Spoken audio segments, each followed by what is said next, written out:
Hallelujah. Hallelujah. Hallelujah. Hallelujah.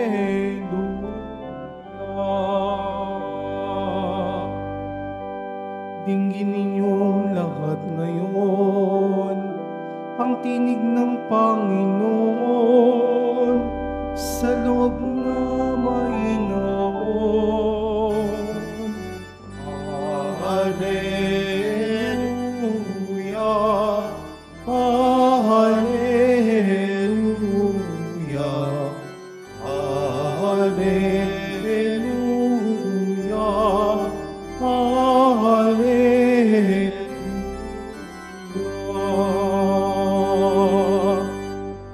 Sumainyo ang Panginoon. At sumaiyo rin. Ang mabuting balita ng Panginoon ayon kay San Lucas. Papuri sa iyo, Panginoon. Noong panahong iyon, nang malapit na si Jesus sa Jerusalem at matanaw niya ang lungsod, ito'y kanyang tinangisan. Sinabi niya, kung nalalaman mo lamang sa araw na ito kung ano ang makapagdudulot sa iyo ng kapayapaan, ngunit lingid ito ngayon sa iyong paningin, sapagkat darating ang mga araw na paliligiran ka ng kuta ng iyong mga kaaway, kukubkubin at gigipitin sa magkabi-kabila. Wawasakin ka nila at lilipunin ng mga anak mo sa loob ng iyong muog. At ni isang batoy wala silang iiwan sa ibabaw ng kapwa bato, sapagkat hindi mo pinansin ang pagdating ng Diyos upang iligtas ka. Mga kapatid, ang mabuting balita ng Panginoon. Pinupuri ka namin, Panginoong Heso Kristo. Magsiupo muna po ang lahat. Magandang tanghali po sa inyong lahat. Pwede niyo po bang batiin ang inyong katabi ng magandang tanghali? Mga kapatid, sino po sa inyo ang umiiyak?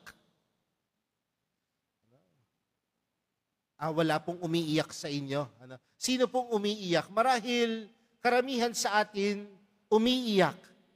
At alam natin minsan mga kapatid, kapag tayo ay umiiyak, ang luha ay tumutulo na mula sa ating mga mata. Pero ano ho ba ang kadahilanan mga kapatid kung bakit ang tao ay umiiyak? Sabi po nila, ang isang tao daw po ay umiiyak kapag sobrang saya ang taong ito. Kaya nga sa Ingles, tinatawag po natin itong tears of joy. Kapag meron kang tagumpay sa buhay, naiiyak ka. Kapag marahil kayo po, nakita niyo yung anak ninyo, graduate sa kolehiyo, maiiyak ka. No? Pero, meron din naman pong pag-iyak na kung saan ikaw ay nalulungkot. Tears of sadness. At tuwing kailan po ang mga pagkakataon na ito? Kapag nawawalan tayo ng minamahal sa buhay, kapag puno tayo ng problema, puno tayo ng pighati, di ba minsan naiiyak tayo, naluluha tayo. Pero may pangatlong klase pa daw po ng pag-iyak. Ito daw po yung pag-iyak na tila wala ka ng magawa. Tears of powerlessness. Di ba minsan kapag may gusto kang isang bagay, pero sa tingin mo, hindi mo kaya at wala ka ng magawa, minsan naiiyak ka. Minsan naluluha ka na lang. Tama po ba? Ito daw po yung tatlong klase ng pag-iyak. Bakit ko nababanggit ang mga bagay na ito, mga kapatid? Dahil kung mapapansin po natin sa ating ebanghelyong napakinggan, Si Jesus, habang siya ay papunta sa Jerusalem, mula sa kalayuan, tiningnan niya ang bayan ng Jerusalem. At sa kanyang pagtingin sa bayan ng Jerusalem, sabi po sa ating ebanghelyo, ito ay kanyang tinangisan. Sa Ingles po, he wept. Jesus was weeping. Malungkot, naiiyak ang Panginoon. Pero bakit po kaya naiiyak ang Panginoon? Kung tutuusin mga kapatid, ang Panginoon ay makapangyarihan. Ang Panginoon, kaya niyang gawin ang lahat. Di ba nga, ang Panginoon ang naglikha ng sanlibutan? Ibig sabihin mga kapatid, ganoon ang kapangyarihan ni Jesus. Pero bakit kaya nung tumingin siya sa Jerusalem, tinangisan niya ito? Naiiyak ang Panginoon. Bakit? Dahil alam ni Jesus, mga kapatid, na lahat ng kanyang minithi para sa sanlibutan, mabuti at maganda. Pero maraming tao sa Jerusalem, hindi yon ang nakita.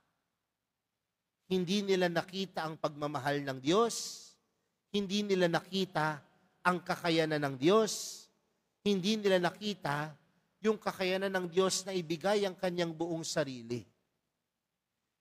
Father, akala ko po ba makapangyarihan ng Panginoon?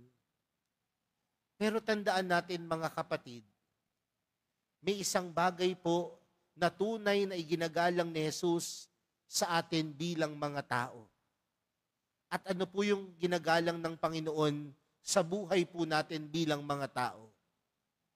Ginagalang ng Panginoon yung kakayanan nating magdesisyon. Jesus respects our freedom to choose. At alam na at marahil mga kapatid, alam ni Jesus na yung mga tao sa Jerusalem, ginawa niya na ang lahat ng bagay, pero hindi nila pinansin ang kabutihan at pagmamahal ng Diyos. Pero ang tanong mga kapatid, sino ang nawalan? Ang Diyos o ang Jerusalem? Mga kapatid, sa buhay po natin, ang minimithi lagi ng Diyos, mabuti at maganda. Pero maraming pagkakataon sa buhay natin, nangyayari ang mga hindi magagandang bagay. Bakit?